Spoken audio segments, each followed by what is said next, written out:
Assalamualaikum warahmatullahi wabarakatuh. Perkenalkan, nama saya Melani Putri dari kelas 11D. Di sini saya akan melakukan remedial matematika, yaitu berupa penjelasan materi. Baik, selanjutnya yaitu materi. Materi yang saya pilih adalah analisis korelasi yang nanti berisi pengertian, tujuan, kemudian ada koefisien korelasi, contoh soal, koefisien regresi, contoh soalnya juga, dan terakhir yaitu koefisien determinasi beserta contoh soalnya juga. Baik, di sini ada pengertian analisis korelasi. Analisis korelasi adalah teknik statistik yang digunakan untuk mengukur dan menganalisis kekuatan serta arah hubungan antara dua variabel. Kemudian adapun tujuannya yaitu satu, mengetahui ada atau tidaknya hubungan, yang kedua, mengetahui arah hubungan, dan yang ketiga, mengetahui kuat atau lemahnya hubungan. Nah, baik, yang pertama itu ada koefisien korelasi yang berlambangkan R kecil. Koefisien korelasi digunakan untuk mengukur kekuatan dan arah hubungan dua variabel. Nilai R itu berada di antara minus 1 sampai 1. Untuk itu, kita harus tahu dulu interpretasi dari nilai R. Kita lihat di tabel sebelah kanan, jika nilai R-nya 0, maka tidak ada hubungan. Jika nilainya 0 sampai 0,19, hubungannya sangat lemah. Jika nilainya 0,20 sampai 0,39, hubungannya lemah. Kemudian jika nilai R-nya 0,40 sampai 0,59, hubungannya sedang. Jika nilainya 0,60 sampai 0,79, hubungannya kuat. Dan jika nilai R-nya 0,60 sampai 1, berarti hubungannya sangat kuat. Nah, kemudian di sini ada rumus koefisien korelasi, yaitu R sama dengan N sigma XY dikurang sigma X sigma Y per akar N sigma X kuadrat dikurangi sigma X dikuadratkan dikali akar N sigma Y kuadrat dikurangi sigma Y dikuadratkan. Nah, keterangannya, R itu sama dengan koefisien korelasi pasang, N sama dengan jumlah data, X variabel bebas, Y-nya variabel terikat, dan X itu sama dengan nilai perkalian antara nilai X dan nilai Y. Kemudian di sini ada contoh soalnya, yaitu nilai koefisien korelasi dari data tersebut adalah, kita lihat dulu di sini, di soal ini sudah terdapat nilai X dan nilai Y, tapi belum ada nilai X kuadrat, Y kuadrat, dan nilai X-nya. Maka kita cari tahu dulu nilainya berapa. Untuk cari tahu nilai X kuadrat, semua nilai X, semua angka yang terdapat nilai X kita kuadratkan ya, berarti 4 kali 4, 16, 5 kali 5, 25, 6 kali 6, 36, 7 kali 7, 49. Kemudian untuk mencari tahu nilai Y kuadrat, berarti 8 kali 8 sama dengan 64, 12 kali 12 sama dengan 144, 14 kali 14, 196, 10 kali 10, 100. Nah, kemudian untuk mencari nilai X, Y, kita kalikan masing-masing angka yang terdapat di nilai X dan nilai Y. Yaitu berarti 4 kali 8, 32, 5 kali 12, 60, 6 kali 14, 84, dan 7 kali 10 sama dengan 70. Jika sudah mengetahui nilai X kuadratnya berapa, Y kuadrat berapa, dan X-nya berapa, kita cari sigmanya. Nah, untuk mencari tahu sigma, kita menjumlahkan masing-masing angka yang terdapat di masing-masing nilai ya. Berarti untuk mencari tahu nilai sigma X, kita jumlahkan angka-angka yang ada di nilai X, yaitu berarti 4 tambah 5 tambah 6 tambah 7 sama dengan hasilnya 22. Berarti nilai sigma X-nya 22. Nah, begitupun dengan nilai sigma Y ya, berarti kita tambahkan 8 tambah 12 tambah 14 tambah 10, hasilnya 44, berarti sigma Y-nya sama dengan 44. Nah, sigma X kuadrat ditambahkan juga, berarti 16 ditambah 25 ditambah 36 ditambah 49, hasilnya 126, berarti sigma X kuadratnya hasilnya 126, sigma Y kuadratnya 64 tambah 144 tambah 196 ditambah 100 sama dengan 504, berarti sigma Y kuadratnya 504. Nah, yang terakhir yaitu sigma XY-nya yaitu 32 ditambah 60 tambah 84 tambah 70 sama dengan 246. Berarti sigma XY-nya 246. Jika sudah selesai mencari sigmanya, maka langkah selanjutnya yaitu kita masukkan angka-angkanya berdasarkan sesuai rumus tadi. Berarti R sama dengan N-nya itu ada 4, ya kan? Sigma X-nya masukin berarti 246 dikurang sigma X itu 22 dan sigma Y-nya itu 44 per akar N, berarti kita masukin 4, sigma X kuadratnya 126 dikurang sigma X dikuadratkan, berarti 22 dikuadratkan dikali akar N, yaitu 4, sigma Y kuadratnya 504 dikurangi sigma Y dikuadratkan, berarti 44 dikuadratkan.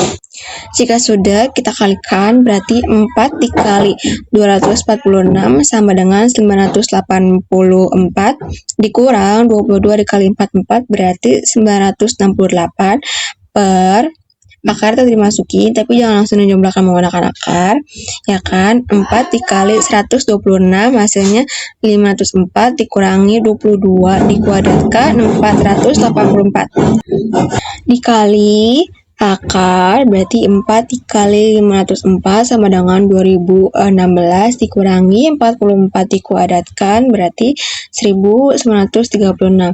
Nah, jika sudah, kita kurangkan lagi. 984 dikurangi 968 sama dengan 16 per akar itu dimasukin 504 dikurangi 484 berarti 20 dikali akar 2016 dikurangi 1936 80 berarti 16 per akar 20 dikali akar 80. Tapi jangan langsung diakarkan dulu ya jumlahinnya, nanti di akhir baru kita jumlahin pakai akar. Nah, berarti 16 per 20 dikali 80 sama dengan 1600. Nah, baru di sini kita jumlahkan menggunakan akar ya, berarti 16 per akar 1600 sama dengan hasilnya 0,4.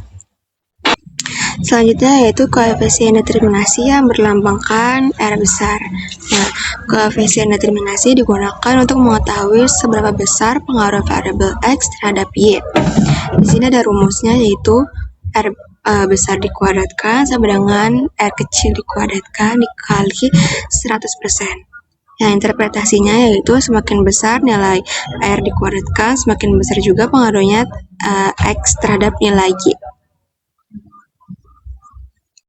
Nah, kemudian di sini ada contoh soalnya, yaitu nilai koefisien determinasi dari data tersebut adalah, ini datanya masih sama seperti yang koefisien korelasi, karena memang koefisien determinasi itu tuh kita menghitungnya dari hasil koefisien korelasi ya. Nah, kita masukkan aja datanya, tadi kan hasil koefisien korelasinya 0,4. Kita isi sesuai rumus, berarti R besar dikuadratkan sama dengan R kecil dikuadratkan dikali 100%. Nah, hasil R kuadrat yang tadi kan itu kan sama dengan nilai koefisien korelasinya kan, berarti kita masukin yaitu 0,4 dikuadratkan dikali 100%. Hasilnya sama dengan 16%. Selanjutnya yaitu koefisien regresi yang berlambangkan B. Koefisien regresi menunjukkan besarnya perubahan variabel Y akibat perubahan variabel X. Koefisien regresi digunakan dalam persamaan regresi, yaitu Y sama dengan A plus BX. A itu konstanta, Y itu variabel terikat, X variabel bebas, dan B itu koefisien regresi. Kemudian di sini ada rumus koefisien regresi, yaitu B sama dengan N sigma XY dikurangi sigma X sigma Y per N sigma X kuadrat dikurangi sigma X dikuadratkan. Fungsinya yaitu membentuk kemudian di sini ada contoh soalnya, yaitu model regresi data tersebut adalah, di soal ini sudah terdapat nilai X sama nilai Y-nya, tapi belum terdapat nilai sigma kuadratnya berapa, kemudian nilai X-nya berapa kan. Tinggal kita kalikan. Untuk mencari nilai X kuadrat, berarti semua angka yang terdapat di nilai X kita kuadratkan. 5 kali 5, 25, 6 kali 6, 36, 7 kali 7, 49, 8 kali 8, 64, dan 9 kali 9, 81. Untuk mencari nilai XY, kita kalikan semua angka yang ada di nilai X dan nilai Y. Berarti 5 kali 2, 10, 6 kali 3, 18, 7 kali 4, 28, 8 kali 3, 24, dan 9 kali 4, 36. Nah, setelah kita cari nilai X kuadratnya berapa dan nilai X-nya berapa, kita cari sigmanya. Ya, untuk mencari sigma itu kita jumlahkan nilai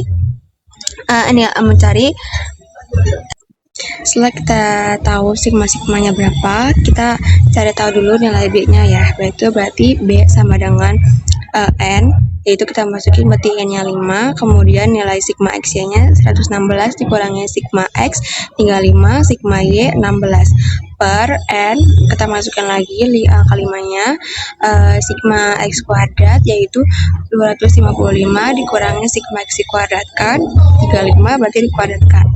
Nah, setelah sudah kita kalikan ya, berarti 5 dikali 116 sama dengan 580 dikurangi 35 dikali 16 sama dengan 560 per 5 dikali 255 1275 dikurangi 35 dikuadratkan berarti 1225.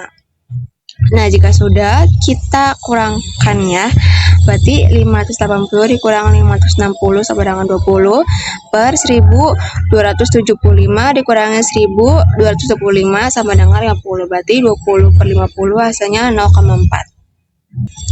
Nah, setelah sudah mencari nilai B-nya yaitu 0,4, kita cari juga nilai A-nya. Rumusnya yaitu sigma Y dikurangi B sigma X per N. Kita masukkan sigmanya itu ada 16 dikurangi B-nya tadi jumlahnya 0,4 dan sigma X itu 35 per N yaitu 5. Tinggal kita kalikan ya. Kita masukin lagi sigma Y-nya itu 16 dikurangi. Nah, di sini tuh 14 hasil dari 0,4 dikali 35 per N. Kita masukin 5-nya, oke? Nah, setelah itu kita kurangi berarti 16 dikurang 14 sama dengan 2 per 5 sama dengan hasilnya 0,4. Nah, jika sudah selesai mencari nilai B dan nilai A, kita selesaikan yaitu Y sama dengan A plus BX sama dengan 0,4. Jadi Y-nya itu Y. Kesimpulannya yaitu analisis korelasi dan regresi merupakan metode statistik yang digunakan untuk mengetahui hubungan dan pengaruh antara dua variabel. Koefisien korelasi menunjukkan kekuatan hubungan, koefisien regresi menunjukkan besarnya pengaruh, dan koefisien determinasi menunjukkan presentasi pengaruh suatu variabel terhadap variabel lainnya.